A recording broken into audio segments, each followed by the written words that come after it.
Farms did provide some meals and a few nights out of the cold. A haystack was nearly as warm as a room with a fire, at least compared to lying under the bushes, and a haystack, even one without a tarp over it, kept all but the heaviest rain off, if you dug yourself in deeply enough. Sometimes Matt tried his hand at stealing eggs, and once he attempted to milk a cow left unattended, staked out on a long rope to crop in a field. Most farms had dogs, though, and farm dogs were watchful. A 2-mile run with baying hounds at their heels was too high a price for 2 or 3 eggs, as Rand saw it, especially when the dogs sometimes took hours to go away and let them down out of the tree where they had taken shelter. The hours were what he regretted. He did not really like doing it, but Rand preferred to approach a farmhouse openly in broad daylight. Now and again they had the dog set on them anyway, without a word being said, for the rumors in the Times made everyone who lived apart from other people nervous about strangers. But often an hour or so chopping wood or hauling water would earn a meal and a bed, even if the bed was a pile of straw in the barn. But an hour or two doing chores was an hour or two of daylight when they were standing still. An hour or two for the murderel to catch up. Sometimes he wondered how many miles a fade could cover in an hour. He begrudged every minute of it, though admittedly not so much when he was wolfing down a good wife's hot soup.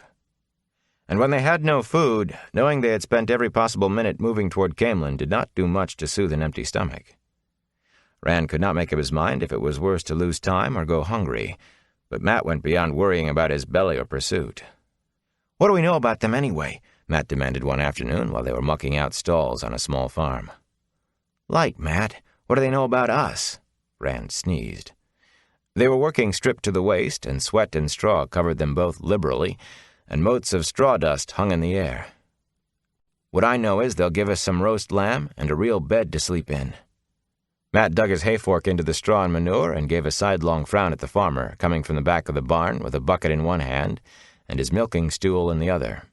A stooped old man with skin like leather and thin gray hair, the farmer slowed when he saw Matt looking at him, then looked away quickly and hurried on out of the barn, slopping milk over the rim of the bucket in his haste. "He's up to something, I tell you," Matt said. "See the way he wouldn't meet my eye? Why are they so friendly to a couple of wanderers they never laid eyes on before? Tell me that." "His wife says we remind her of their grandsons. Will you stop worrying about them? What we have to worry about is behind us, I hope." "He's up to something," Matt muttered.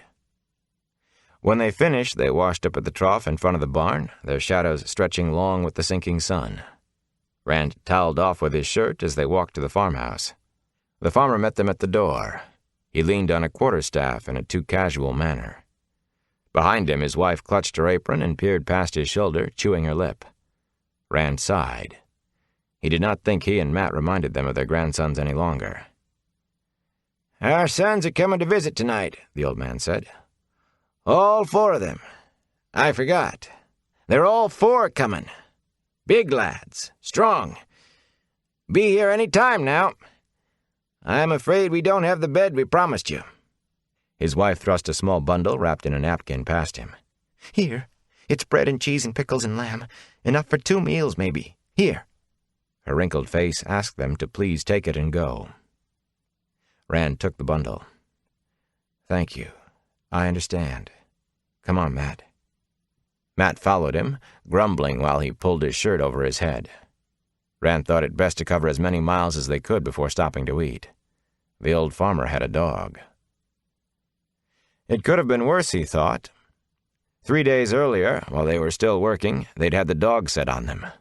The dogs and the farmer and his 2 sons waving cudgels chased them out to the Camelin Road and half a mile down it before giving up. They had barely had time to snatch up their belongings and run. The farmer had carried a bow with a broadhead arrow nocked.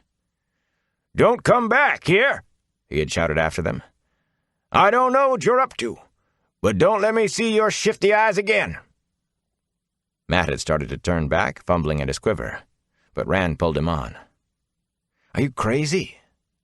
Matt gave him a sullen look, but at least he kept running. Rand sometimes wondered if it was worthwhile stopping at farms. The further they went, the more suspicious of strangers Matt became, and the less he was able to hide it, or bothered to.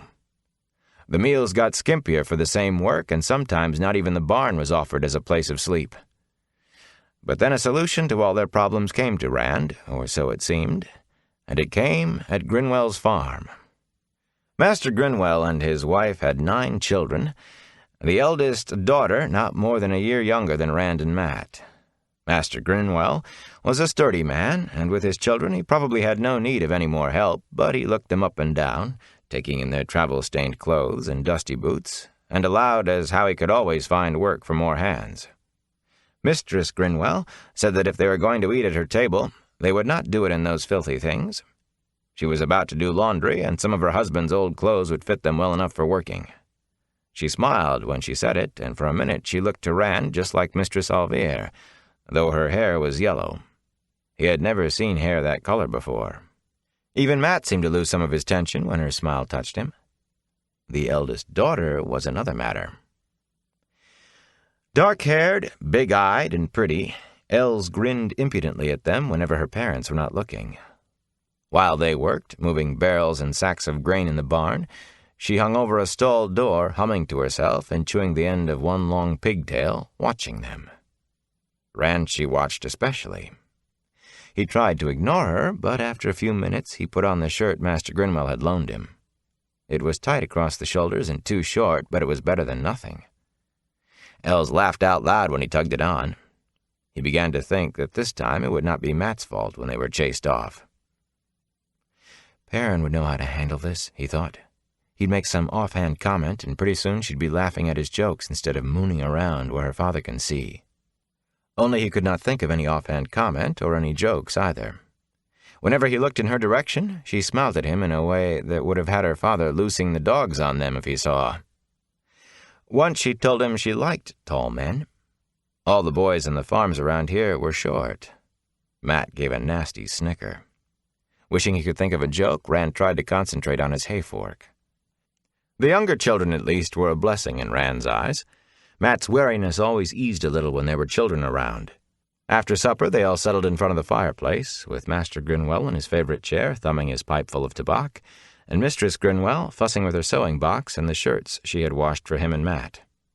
Matt dug out Tom's colored balls and began to juggle. He never did that unless there were children. The children laughed when he pretended to be dropping the balls, snatching them at the last minute, and they clapped for fountains and figure-eights and a 6-ball circle that he really did almost drop. But they took it in good part, Master Grinwell and his wife applauding as hard as their children. When Matt was done, bowing around the room with as many flourishes as Tom might have made, Rand took Tom's flute from its case. He could never handle the instrument without a pang of sadness. Touching its gold and silver scrollwork was like touching Tom's memory. He never handled the harp except to see that it was safe and dry. Tom had always said the harp was beyond a farm boy's clumsy hands. But whenever a farmer allowed them to stay, he always played one tune on the flute after supper. It was just a little something extra to pay the farmer, and maybe a way of keeping Tom's memory fresh. With a laughing mood already set by Matt's juggling, he played 3 Girls in the Meadow. Master and Mistress Grinwell clapped along, and the smaller children danced around the floor, even the smallest boy, who could barely walk, stomping his feet in time. He knew he would win no prizes at Beltane, but after Tom's teaching he would not be embarrassed to enter. Els was sitting cross-legged in front of the fire, and as he lowered the flute after the last note, she leaned forward with a long sigh and smiled at him. "You play so beautifully. I never heard anything so beautiful." Mistress Grinwell suddenly paused in her sewing and raised an eyebrow at her daughter, then gave Rand a long, appraising look. He had picked up the leather case to put the flute away, but under her stare he dropped the case and almost the flute, too. If she accused him of trifling with her daughter... In desperation, he put the flute back to his lips and played another song. Then another, and another. Mistress Grinwell kept watching him. He played The Wind That Shakes the Willow and Coming Home from Tarwin's Gap, and Mistress Inora's Rooster, and The Old Black Bear. He played every song he could think of, but she never took her eyes off him. She never said anything either, but she watched and weighed. It was late when Master Grinwell finally stood up, chuckling and rubbing his hands together. "Well, this has been rare fun, but it's way past our bedtime. You travelin' lads make your own hours, but morning comes early on a farm. I'll tell you, lads, I have paid good money at an inn for no better entertainment than I've had this night. For worse." "I think they should have a reward, Father," Mistress Grinwell said as she picked up her youngest boy, who had long since fallen asleep in front of the fire. "The barn is no fit place to sleep. They can sleep in Elle's room tonight, and she will sleep with me." Els grimaced. She was careful to keep her head down, but Rand saw it. He thought her mother did, too. Master Grinwell nodded. "Yes, yes, much better than the barn. If you don't mind sleeping two to a bed, that is." Rand flushed. Mistress Grinwell was still looking at him. "I do wish I could hear more of that flute, and your juggling, too. I like that. You know, there's a little task you could help with tomorrow, and—" "They'll be wanting an early start, Father," Mistress Grinwell cut in. "Arian is the next village the way they're going, and if they intend to try their luck at the inn there, they'll have to walk all day to get there before dark." "Yes, mistress," Rand said. "We will. And thank you." She gave him a tight-lipped smile, as if she knew very well that his thanks were for more than her advice, or even supper and a warm bed. The whole next day, Matt twitted him about Els as they made their way down the road. He kept trying to change the subject, and what the Grinwells had suggested about performing at inns was the easiest thing to mind. In the morning, with Els pouting as he left, and Mistress Grinwell watching with a sharp-eyed look of good riddance and soonest mended, it was just something to keep Matt from talking. By the time they did reach the next village, it was something else again.